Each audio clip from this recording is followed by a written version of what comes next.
चिड़िया अपने पंख लगा के आसमान में उड़ती है। चिड़िया अपने पंख लगा के आसमान में उड़ती है। कवि जब अपनी कविता गाए, कल्पना गगन को छूती है। नमस्कार, मैं वकीला पीजीटी हिंदी जी ट्रिपल खानपुर कला। प्यारे बच्चों, आज मैं आपके सामने लेकर आई हूँ हमारी कक्षा 12वीं की कविता कविता के बहाने, और इसके कवि हैं कुंवर नारायण।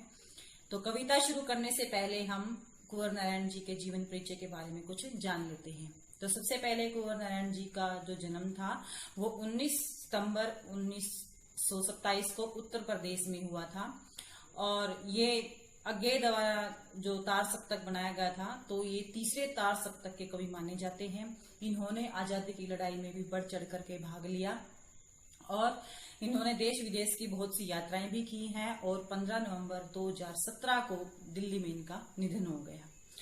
इन्होंने बहुत सारे संपादन कार्य भी किए हैं, जैसे साहित्यिक पत्रिका युग चेतना थी इसकी, और आजकल, नया प्रतीक, और कुछ इसकी रचनाएं भी हैं। उन रचनाओं के बारे में हम जान लेते हैं।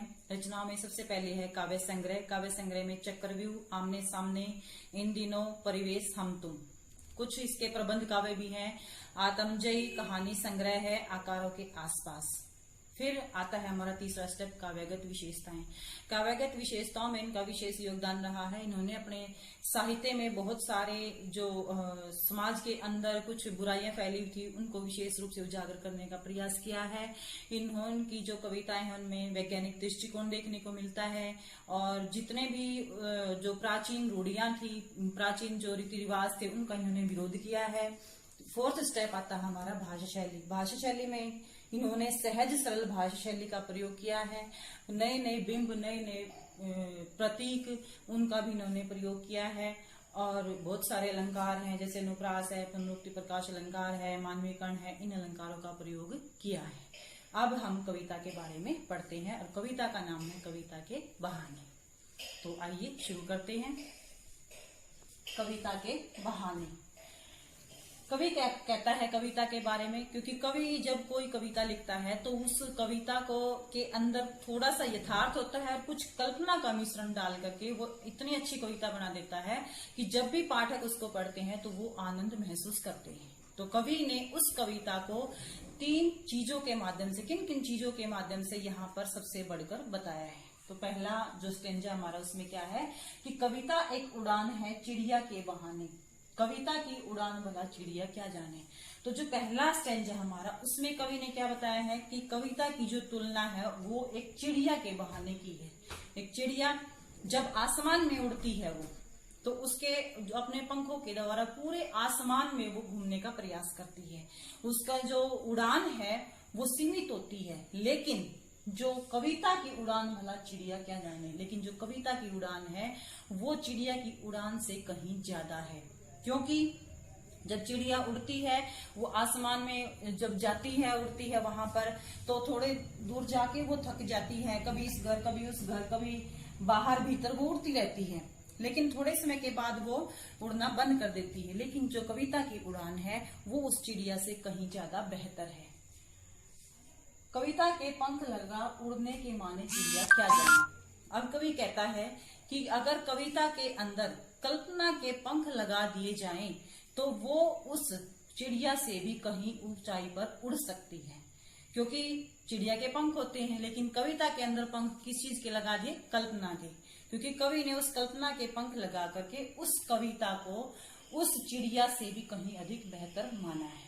इसीलिए कवि ने यहाँ पर कविता की जो तुलना है वो चिड़िया की तुलना से भी ज्यादा अधिक बेहतर बताया है।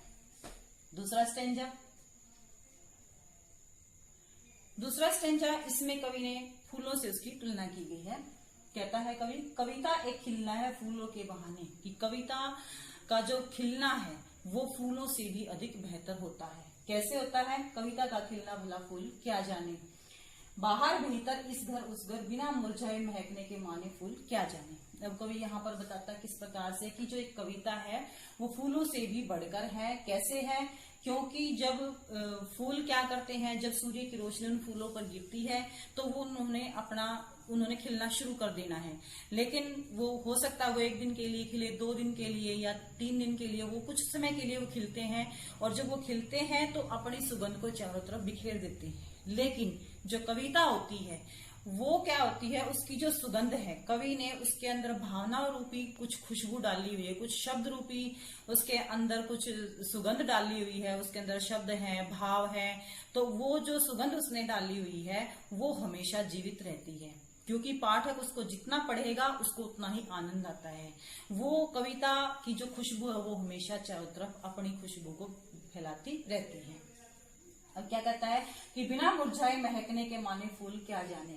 कविता जो है बिना मुरझाए हमेशा महकती रहती है। फूल तो थोड़े समय के लिए खिलेंगे और मुरझा जाएंगे, लेकिन वो फूलों को ये नहीं पता कि जो कविता है जब वो खिलती है, वो महकती रहती है, तो वो फूलों से भी बढ़कर होती है कविता। अब तीसरे स्टेंजा में क्या बताया गया है, पहला स्टेंजा था उसमें क्या था कि उसकी तुलना एक चिड़िया से की गई, दूसरा स्टेंजा था उसमें क्या था, फूलों से उसकी तुलना की गई है।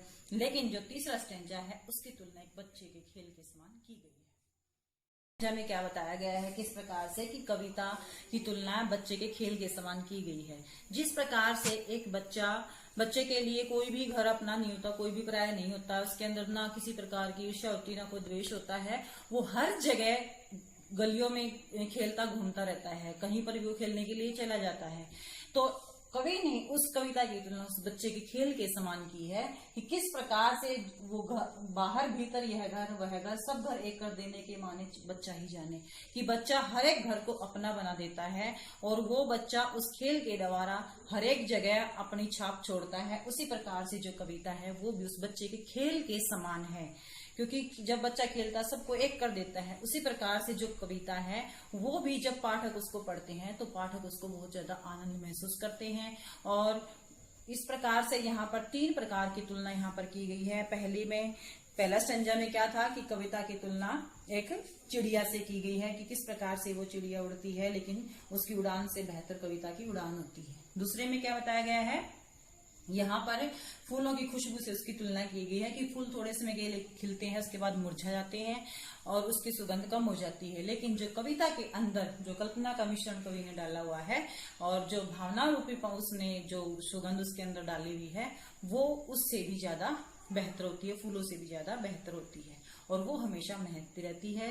तीसरे स्टेंजा में उसकी जो तुलना नहीं कहेंगे, सॉरी, इसके लिए हम कहेंगे कि जो तीसरा स्टेंजा उसमें कविता बच्चे के खेल के समान है, क्योंकि बच्चा किसी भी घर को एक बना देता है, हर एक जगह वो घूमता रहता है। उसी प्रकार से जो कविता है वो भी सभी को आनंद देती है, खुशी महसूस करवाती है। पाठक उसको जितना पढ़ते हैं उसको उतना ही आनंद आता है।